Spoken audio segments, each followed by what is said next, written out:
കാട്ടകം സുരേഷ് ആദ്യ റൗണ്ടുകൾ മുതൽ തന്നെ ലീഡ് ഉറപ്പാക്കിയിരുന്നു. ഇപ്പോൾ 13 റൗണ്ട് ഉള്ളതിൽ 9 റൗണ്ട് പൂർത്തിയാകുമ്പോൾ 17,000 രാജൻ ബല്ലൻ ജയിച്ചു. രാജൻ ബല്ലൻ തൃശ്ശൂർ ജയിച്ചു. രാജൻ ബല്ലൻ തൃശ്ശൂർ ജയിച്ചു. വളരെ പ്രധാനപ്പെട്ട ആദ്യ റിസൾട്ട്. ഒരുപക്ഷെ ആദ്യ റിസൾട്ട് ഈ തെരഞ്ഞെടുപ്പിലെ ആദ്യ റിസൾട്ട് അല്ലേ? അതെ അതെ, രാജൻ ബല്ലൻ ജയിച്ചു എന്ന് പ്രഖ്യാപിക്കാം. അതെ അതെ, അതാണ് ആദ്യ റിസൾട്ട് എന്ന് വേണമെങ്കിൽ പറയാം. കല്യാശ്ശേരി LDF-ഉം ഇപ്പോഴത്തെ തൃശ്ശൂരിൽ രാജൻ ബല്ലനും ജയിച്ചു. തൃശ്ശൂർ ഇടതിന്റെ മണ്ഡലമായിരുന്നു, തിരിച്ചു പിടിച്ചു. കല്യാശ്ശേരിയിൽ വിജിൻ കഷ്ടിച്ച് ജയിച്ച് കയറി എന്നാണ് മനസ്സിലാക്കേണ്ടത്. ഇപ്പോ നമ്മുടെ ടാലി അനുസരിച്ച് 98, 100ലേക്ക് ഇനി 2 സീറ്റുകൾ മാത്രമാണ്. 98 മണ്ഡലങ്ങളിൽ UDF ലീഡ് ചെയ്യുന്നു.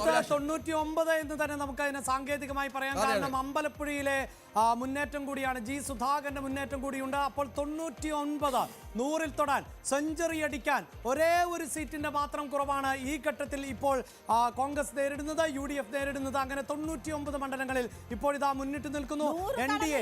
വനവാസം എന്ന് VD സതീശൻ പറഞ്ഞു. കൃത്യമായ കണക്കാണ് പ്രതിപക്ഷ നേതാവ് മുന്നോട്ട് വെച്ചതെന്ന് വ്യക്തമാകുന്നു. പക്ഷേ അവസാന ഘട്ടങ്ങളിൽ അവർ ഒരു 85ലേക്കൊക്കെ ചുരുക്കുമ്പോൾ ആത്മവിശ്വാസക്കുറവാണോ എന്ന് സംശയിച്ചുവെങ്കിലും അതല്ല സാഹചര്യം എന്നത് വ്യക്തമാവുകയാണ്. 100 കടക്കാനുള്ള സാധ്യത തന്നെ നിലനിൽക്കുന്നു. പിണറായി വിജയൻ 3659 വോട്ടുകൾക്ക് ആണ് ഇപ്പോൾ ധർമ്മടത്ത് മുന്നിട്ട് നിൽക്കുന്നത്. ഇനിയിപ്പോൾ ആ മുന്നേറ്റം തുടരുക തന്നെ ചെയ്യും.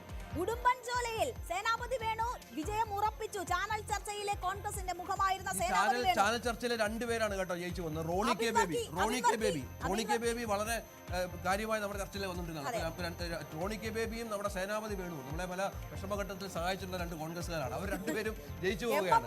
മണ്ഡലം അങ്ങനെ സേനാപതി വേണു പിടിച്ചിരിക്കുകയാണ്. ഉടുമ്പൻചോലയിലൊക്കെ തോൽവി ഉണ്ടാകുന്നത് എന്തായാലും രേണുക ഉടുമ്പൻചോലയിൽ സേനാപതി വേണു വിജയിക്കുമ്പോൾ നമുക്ക് MM മണിയൊന്നും ഓർത്തെടുത്ത് പോകാതിരിക്കാൻ പറ്റില്ല. കാരണം കഴിഞ്ഞ തദ്ദേശ തെരഞ്ഞെടുപ്പിന് ശേഷം MM മണി പറഞ്ഞൊരു വാചകമുണ്ടായിരുന്നു, ഞങ്ങൾ നിങ്ങൾക്ക് ക്ഷേമ പെൻഷനൊക്കെ വാരിക്കോരി തന്നു, അത് നിങ്ങൾ നന്നായി ഉപയോഗിച്ചു, അങ്ങനെ വയറ് നിറച്ച് കഴിച്ചു, അതിനുശേഷം നല്ല ചെയ്ത്ത് ചെയ്തു എന്ന്.